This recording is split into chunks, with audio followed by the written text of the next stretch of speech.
ازيكم عاملين ايه؟ يا رب تكونوا بخير. العظمة دي كانت اطعام يوم الجمعة. تعالوا اقول لكم عملنا ايه.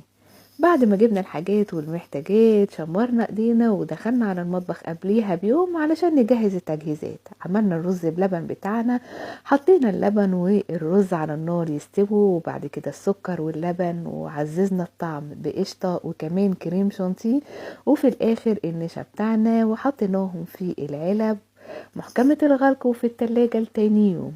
كمان ابتدينا في تجهيزات سلطة الزبادي. بشرنا الخيار كويس، حطينا عليه الملح والثوم وسيبناه يصفي ميته خالص، وبعد كده حطينا الزبادي وحطيناه في العلب بتاعته وفي التلاجة.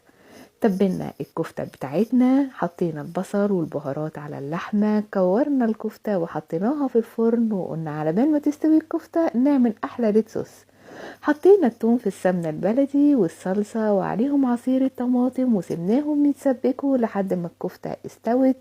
وتاني يوم حطينا الكفتة على الصلصة تغلي مع بعض علشان نحطها سخنة. قبليها بيوم كنا مقطعين البطاطس ومحمرينها نص تحميرة، وكملنا تحميرها يوم الإطعام. وابتدينا نحط طبقة من البصل وطبقة من البقدونس وعليهم البطاطس المقلية والبهارات الخطيرة اللي احنا حطيناها، ملح وسماق، وعملناهم طبقات مع بعض. وبعد كده حطينا عليهم فحمة علشان تدي طعم مدخن خطير. بعد ما خلصنا البطاطس ابتدينا نعمل الرز. حطينا البصل بتاعنا وبهاراتنا والمية او معيار المية بتاع الرز البسمتي طبعا بياخد ضعف كمية المية. خلصنا الرز وطلع مفلفل، وفي اخر لحظة غيرنا رأينا وقلنا مش هنحط الخضار على الرز وهنعمله بطريقتنا الخاصة بره.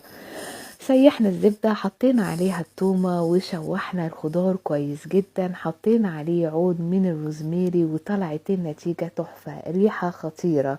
وابتدت ساعة الصفر، ابتدينا نعبي الوجبات المكونة من البطاطس المتبلة بتاعتنا، طعمها خطير جدا، كرات اللحمة بالريد صوص.